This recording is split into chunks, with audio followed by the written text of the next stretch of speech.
education about information recall, really important focus on specific knowledge. But what we're looking for in the workplace is about creativity, it's about capability, and it's about capacity to be able to do more things. And so when you think about what it is that you're doing from a future workforce standpoint, learning the information is important, but more importantly is how are you going to be able to apply that in a way that makes sense and brings value to those you're working for. Now, going back to my early experiences, I certainly had knowledge about what to do for my dad, but I wasn't performing in a way that added value.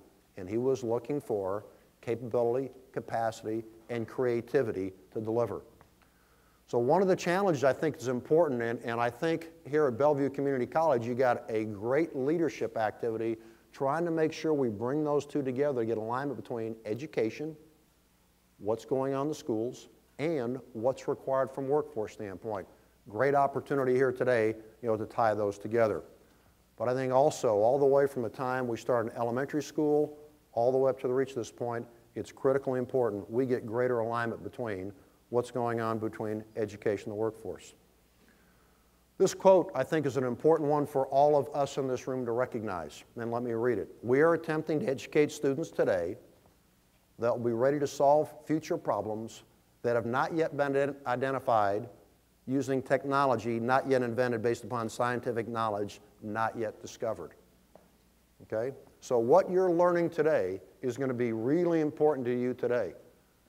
5 years from now or 10 years from now, I would contend the knowledge that you're learning in school today, while it may be helpful, may not be relevant to the problems that you're trying to solve and the value you're trying to bring to the workforce. So the knowledge you're learning, while really important, it is also important that you recognize that you're trying to apply that to be able to solve problems. So it goes back to this notion about learning, unlearning, and relearning is going to be critically important, and thinking about the value you bring out in the marketplace. There are lots of organizations engaged at trying to pull all this together, and there are social organizations, community-based organizations, a lot of organizations worrying about how to help the future workforce. But the key is making sure that all of us stay aligned as we go forward, and as you, as students, think about for the future workforce as well. I think this is probably one of the most critically important charts for you of my presentation to recognize as we go forward. On the left-hand side, it talks about the things you tend to learn in school. The reading, the writing, arithmetic, really important because that's the knowledge base. But also the other two other items that as you think through your classes, think about how you can apply those from a critical thinking skill standpoint. Important education, thinks creatively, makes decisions, solves problems, visualizes, knows how to learn and reason. At the K through 12 level, we don't do a very good job testing that element. At the college level, you have an opportunity to apply it. And many of the courses you take really focus on how do you apply the knowledge you learn and be able to think creatively.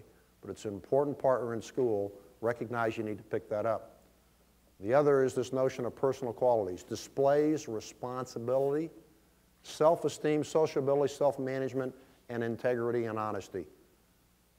These are really important attributes when they go in the business world. And I'd tell you, we in Boeing certainly have had a few challenges in the press, relative to our chief financial officer, one of our key leaders of our business, not displaying the honesty and integrity that we expect.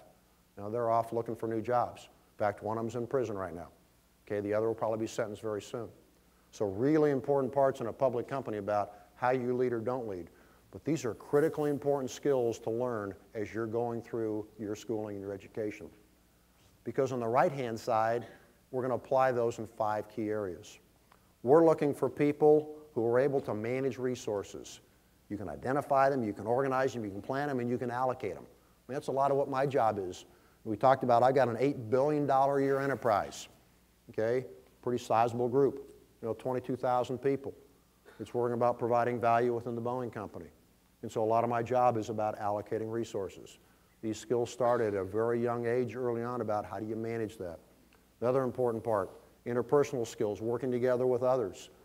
It's a lot about teams. That's how we operate. We get teams together, we go solve problems, they work it. Really important parts, and so when you have the opportunity to work as a team in your class, go work it. And if you're one of the individuals that occasionally likes to show up to participate on the team or not show up to participate on the team, you're missing a vital contribution which is going to allow you to be successful in the workforce. Go get engaged, be involved in a team. Lots of things you learn about. Information, acquire and use information. I told you that what you're learning today, probably 10 years from now, may not be relevant, okay, but you certainly got to be able to have access to be able to grab that information. So your research skills, capabilities, go grab that. Another vitally important thing. Systems, understanding complex interrelationships. The globe in which we live in today is changing each and every day in this competitive market. I mean, the business that we're in or the business that, may occur down at the corner drugstore, okay? They're getting products and services from anywhere all over the globe. And how to be able to bring that together in an integrated way to deliver value to us as individuals who may be customers is a critically important part about how to be successful. And last but not least is this notion about technology. Notice technology's last, okay, very specifically. Because while technology is important, it is not the element that allows us to necessarily be successful. We got to know it, but all the other skills are extremely important as we go forward. So remember this as you think as you're going through your classes. You're spending lots of time in the college on the left-hand side, but recognize you've got to be able to apply that in the workplace as we go forward. Now, one of the things that a lot of us have learned as we go through life is that the media has a tremendous impact on our perspectives, our attitudes, and our behaviors. A tremendous impact, okay? And as we think about our education, we spend about 12% of our time in school. Now, I have 4 kids, okay? My number 3, is like a lot of us. You'd say, well, Rick, they spend 12% of the time in school. What do they do with the rest of their life? Well, my number 3 probably spends 50% of his time sleeping. Anyone in this room can identify with that? Okay, I mean, we enjoy our rest. Okay, and he's going to Humboldt State University, going off to college. He wants to be a political science teacher. Okay, doing all the right sorts of things to be able to head down that path. But what's important is to recognize we get our education not only in the school, we get our education in many other areas, from our peers, from our parents, from our friends, and also what goes on in the media. I'd like to show you a 3-minute clip to kind of set the stage and tone about how much impact the media has on our lives as we go forward.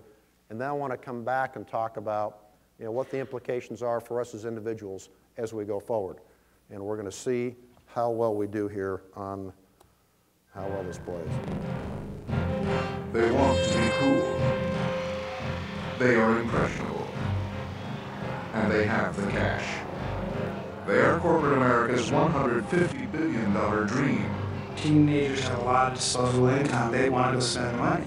And, we're more than happy to make product that they want to spend it on. MTV, Madison Avenue, and the dream makers of Hollywood have targeted our teenagers. They look at the teen market as part of this massive empire that they're colonizing. Teens are like Africa. They're the most studied generation in history. If you don't understand and recognize. I'm going to stop that. For me, the sound wasn't very good. Was that kind of disruptive, or does it make sense to continue forward? Let me kind of walk through, I think, the key messages that are in this video clip, because it's an important part about our perspective and the impact that the media has on us. We, particularly our teenage population and us, spend about $150 billion a year based upon the images and the perspective that the media provides to us. Okay? And let me use an example of my number 4. My daughter, who's at University of Colorado at Boulder. She has grown up, like many of us have, impacted tremendously by the media.